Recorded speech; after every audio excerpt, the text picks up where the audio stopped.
Hey guys, welcome to the Musings of Maverick channel. I'm your host Maverick, and today we are taking a look at Fumetsu no Anata. And I do say taking a look because I'm not quite sure if I want to make a series out of it, right? But more on that later. Now, if you are some newcomer here, then, well, welcome. I typically divide my videos into 3 different parts. I'll have an introduction at the beginning, my blind reaction in the middle, and then finally I will follow it up with a discussion session, which I title my Musings, hence the channel name here, where I delve a little bit deeper into the topics at hand or references made, etc., right? I do think that drives the discussion a lot more and makes things more fun for everyone involved, right? Of course, if you're here just for the reaction part, you're welcome as well, though honestly I would recommend staying for a discussion part a lot more. But anyways, so let's talk a little bit about this one, right? Because typically when at the beginning of a season, I will, pretty much hammer out like what exactly I want to watch, and it'll pretty much be set in stone, right?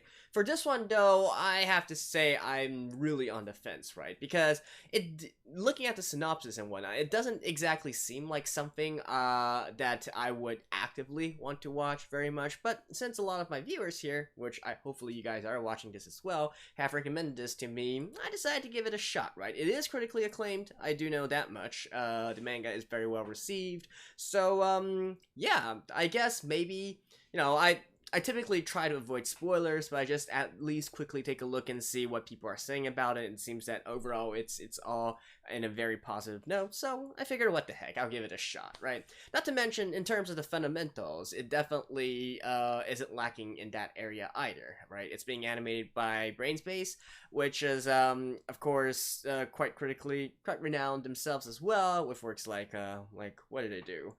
Durarara, Natsume Yujinjo, I believe, and also, but I think Bakana was made by them.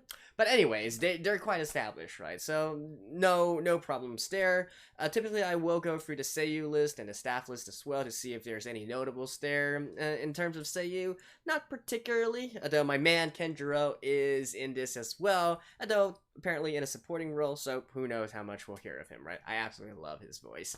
And then in terms of the staff, also some people that I'm not all that familiar with. I believe the director is the same as the director for the Naruto movies, so I guess it has the action aspects of it covered, question mark. And the sound director, I actually completely forgot what the sound director did. Oh, I think the sound director was actually the same one for Yuricam. So, and I quite like the sound direction in that anime as well. So, like I said, all solid fundamentals. It's just a question of, am I going to like the story or not? Well, there's only one way to find out. Let's get into the episode. Alright, let's begin in 3, 2, 1, play.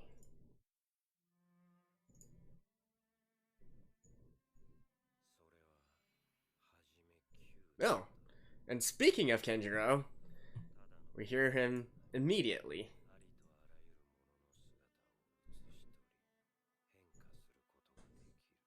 Like, seriously, his voice is so recognizable. It's the narrator, by the way.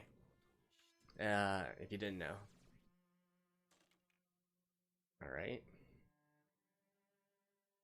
Oh, I didn't even go through, like, the name of Fumetsu no Anata, which, apparently, the official English translation is To Your Eternity.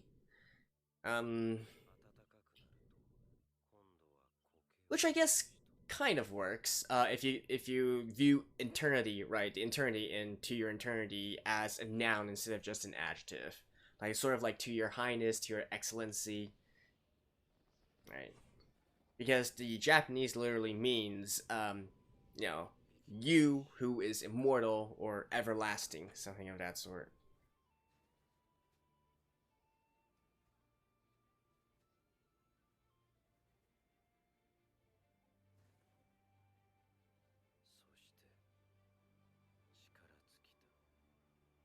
Mm-hmm.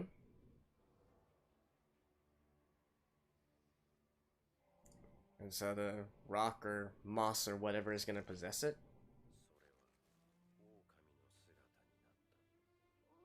Alright.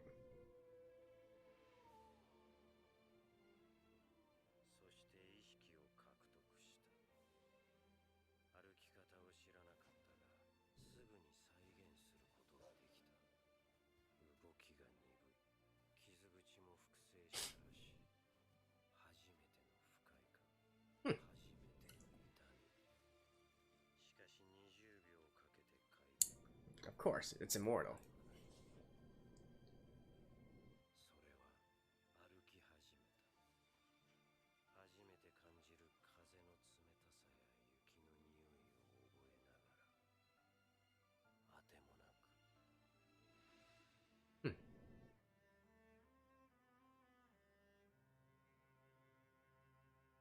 Yeah, see, 2-year eternity. Like I said, the eternity there, I think you need to also consider it as a noun as well. Right? Literally talking about the being that is internal.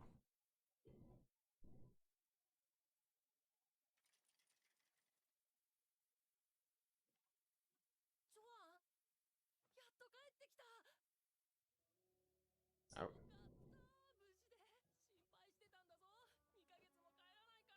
Oh, how did you know? How did you know to head this direction?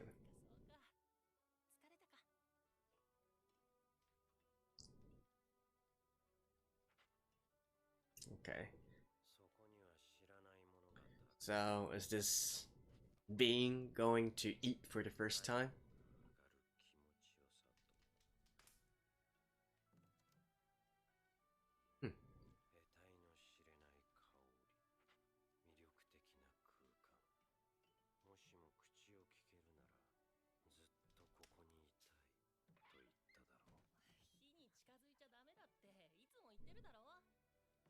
It can't understand language either, right?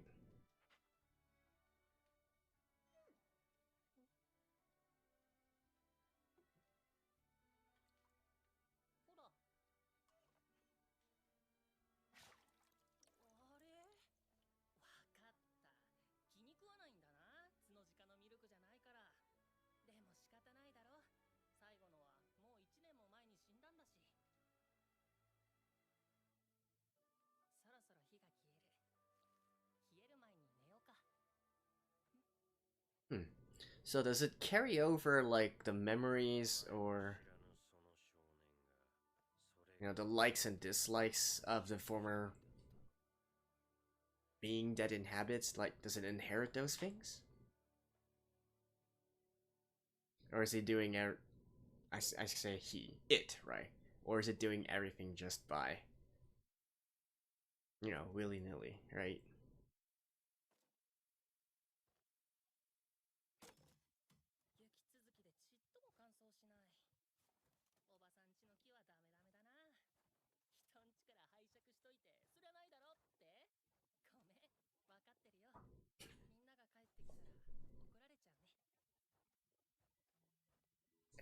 When they get back. So they all evacuated or something?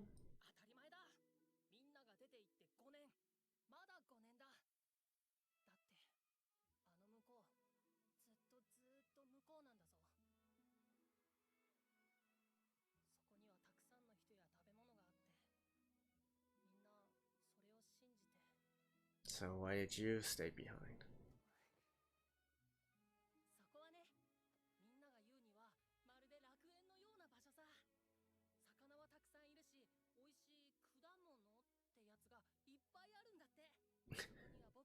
What the heck is that?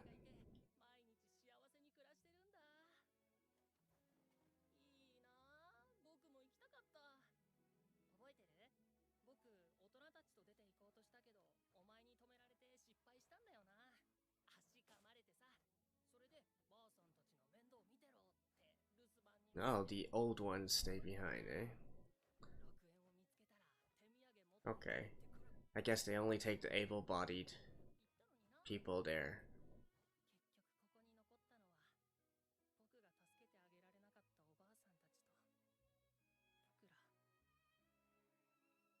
I'm guessing this is a pretty harsh condition. Little food and whatnot. Traps? Or a doorbell.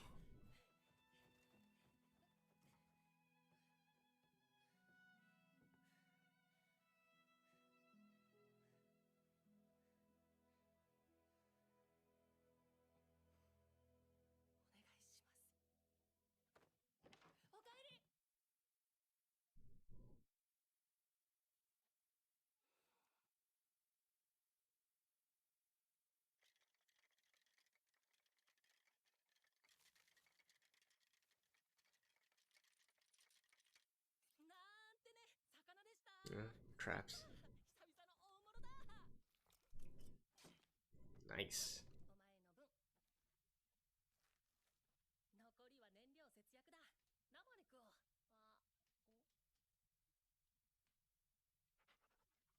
I mean, you literally have a fire going right now.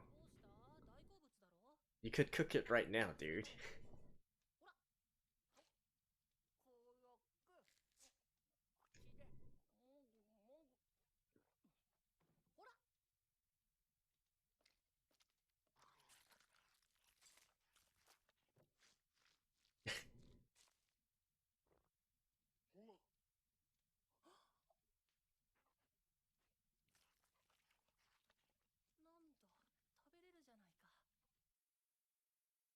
Hmm.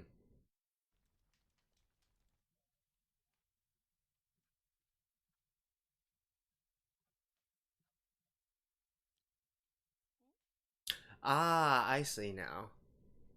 When he was talking about Auntie, they're dead, actually, right? Or gone.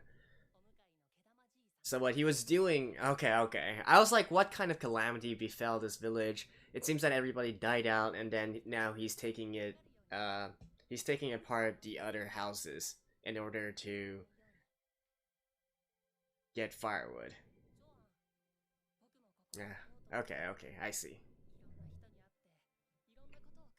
Yeah, took a while. Because my first instinct was like something bad happened to the village, but... Okay. I was thinking like, why are there ruins or anything, or something.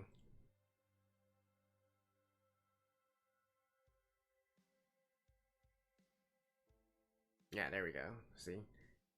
So it's not like those houses did not fall into like ruin or something. It was that he was taking it apart for firewood.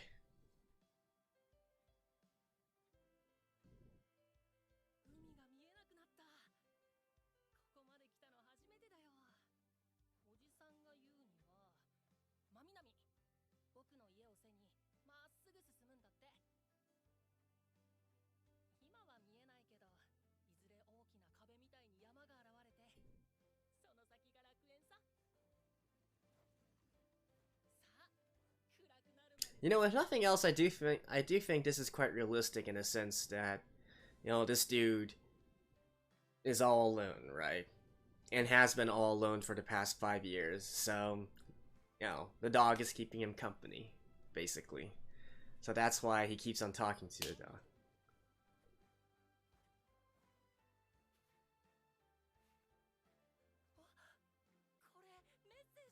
Huh.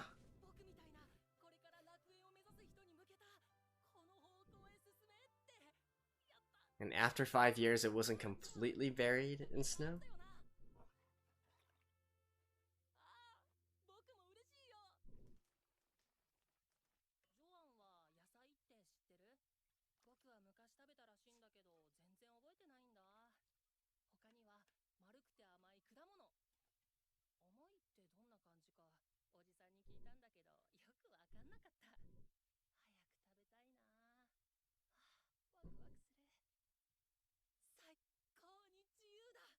Hmm.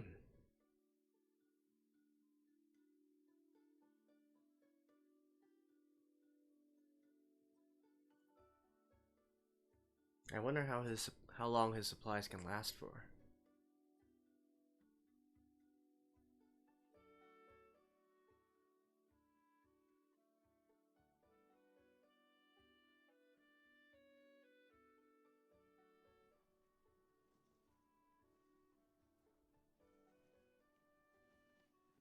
Oh. His nose and his hands got frostbite now.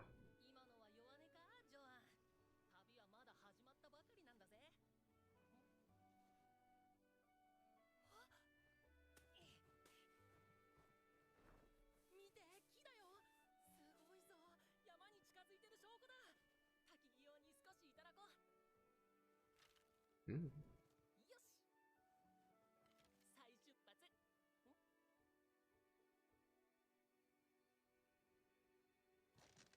Oh. Oh, that is bad. Hypothermia.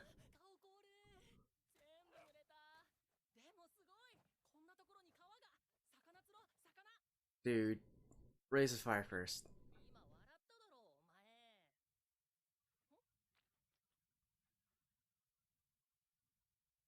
Oh.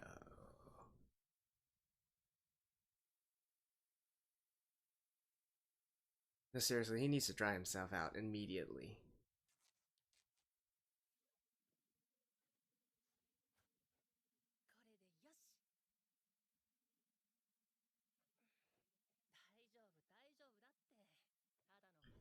Look at his fingers.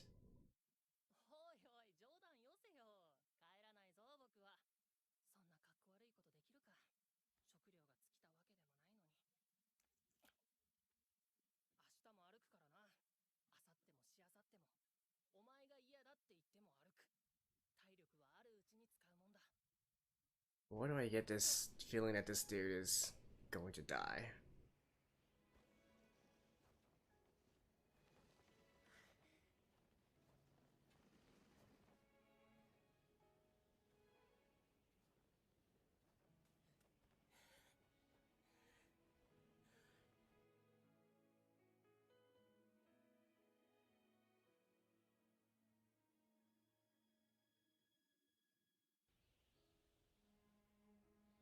Oh, look at the...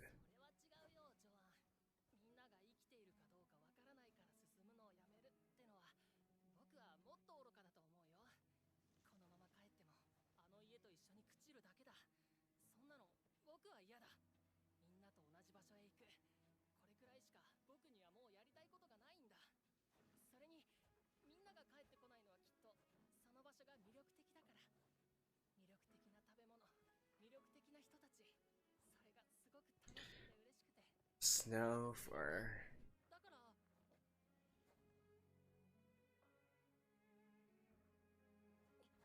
Oh, what's that? Another stone?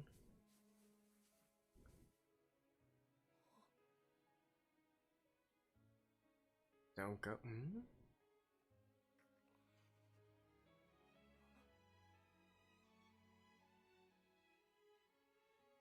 Oh.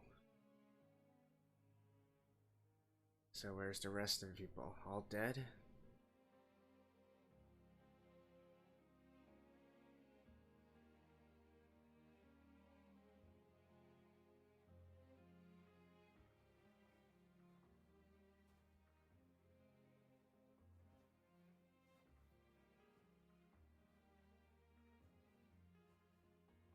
Man. This background music, though.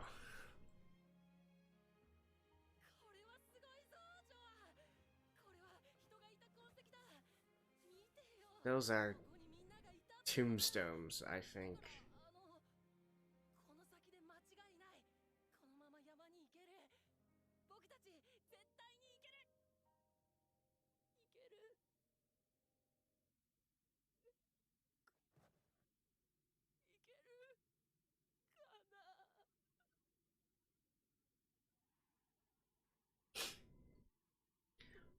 But what happened here, though? Like, why did all the wagons...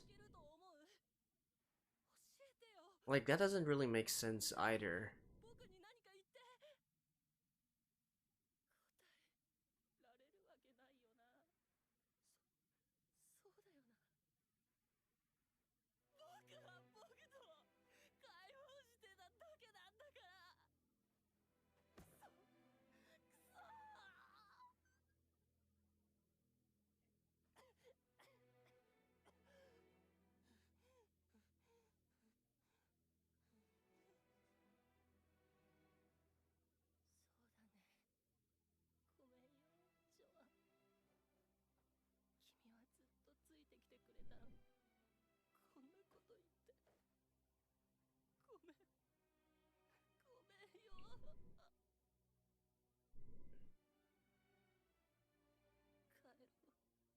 Go back.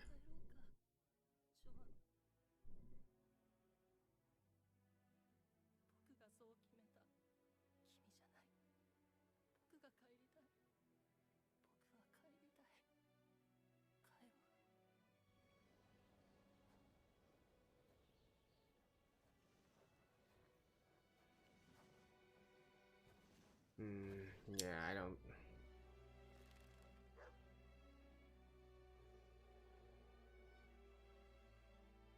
Oh, he got back. Holy shit. And here I was thinking he was actually going to die.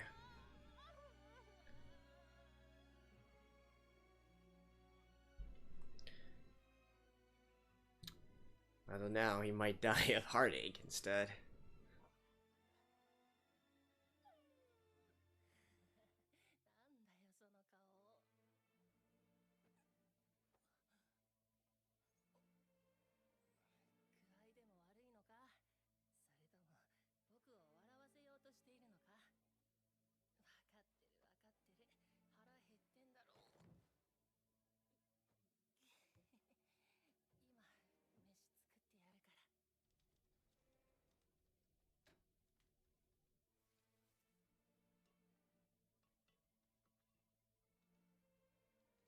Oh, blood loss?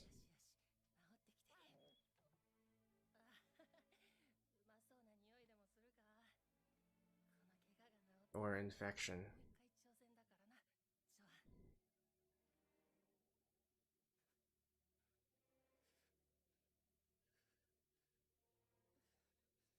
Okay, the bleeding does not seem like it's stopping.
Is he gonna die sitting down?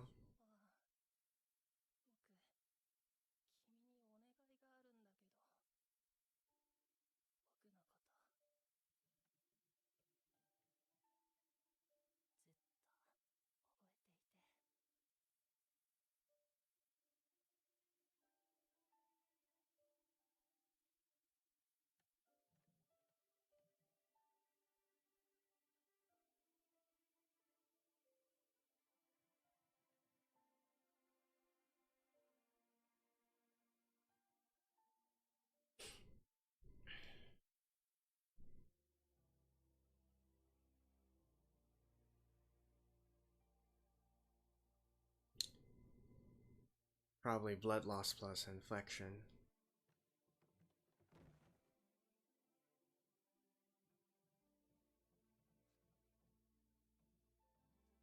And so now he's going to take the form of the dude.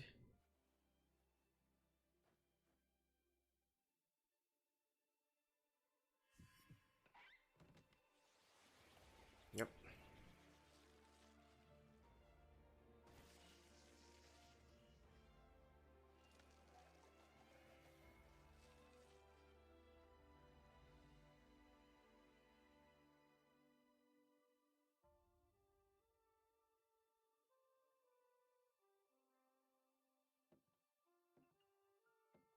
But when he... Oh yeah, because he has quick healing, right?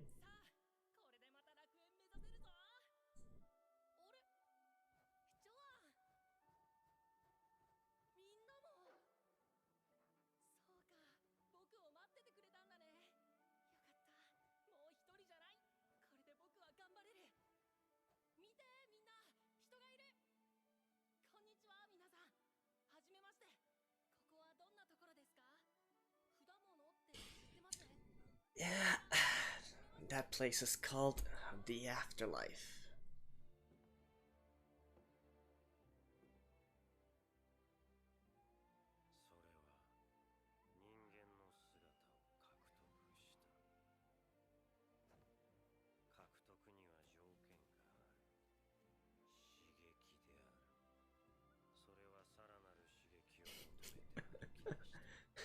So the dude is just going to go through this entire ice plane because he's immortal, right? Or it's immortal.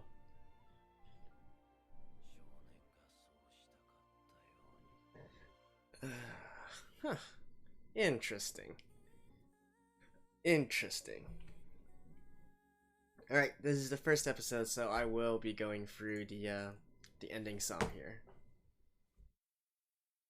Or it could be the opening song. You never know with this.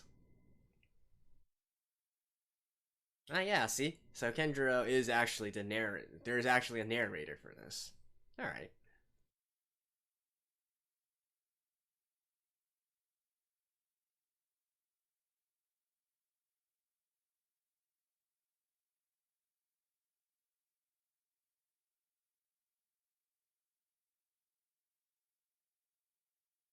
Hmm. So are we actually gonna get, like,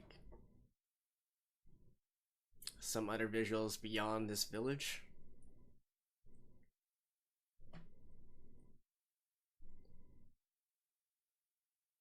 Pink blood. Hikaru. Damn, still singing after all these years.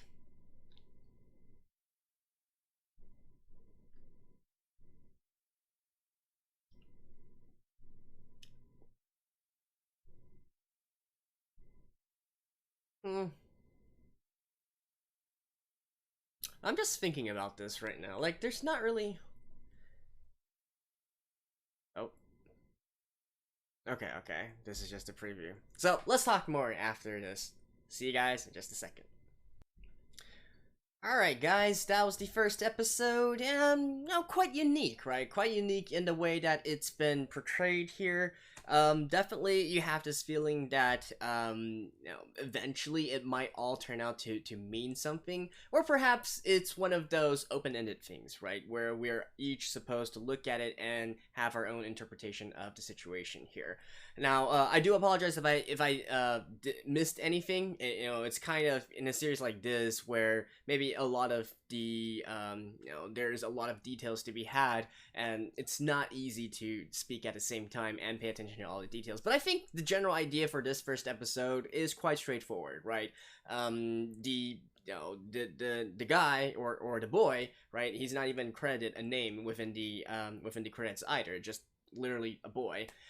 So they had this village there, and sometime 5 years ago, they decided that this was too harsh an environment to continue living in, and so most of the able-bodied women and men decided to go out and adventure and find a new place to stay here, right? Whereas the old and weak and disabled were left behind here. And then fast forward 5 years, the boy's the only one still alive, and he's basically making do with salvaging all the rest of the houses and whatnot, right? So now he sets out, tries to find his way. In all honesty here, it's quite straightforward here, right? The thing that kind of surprised me was that he actually managed to get all the way to like the remnants of the former traveling party and then go all the way back to his home once again. I definitely did not expect that. I don't know if it's me being too harsh and realistic or anything, but the entire time I thought he was going to die of hypothermia and frostbite, right? His nose and his fingers, look at them. Maybe it's because I've seen too many of these sort of situations in movies and whatnot. I was literally expecting his fingers to fall off at any time, right? To gain frostbite so bad that literally his fingers would rot off, right? So dying the way that he did at the very end there was quite unexpected. Basically, I'm guessing a combination of blood loss and affection, but at least he managed to die within the comfort of his home and so on and so forth, right? Which is quite different from what I was expecting from him. I was expecting his fate to be literally dying in the middle of nowhere because he did not have it could be the same symptoms, but he would literally be dying, in the middle of nowhere, right? So at least he has that at the very end there, which is a little bit of comfort in an otherwise sad situation here, right? There are a few funny things in regards.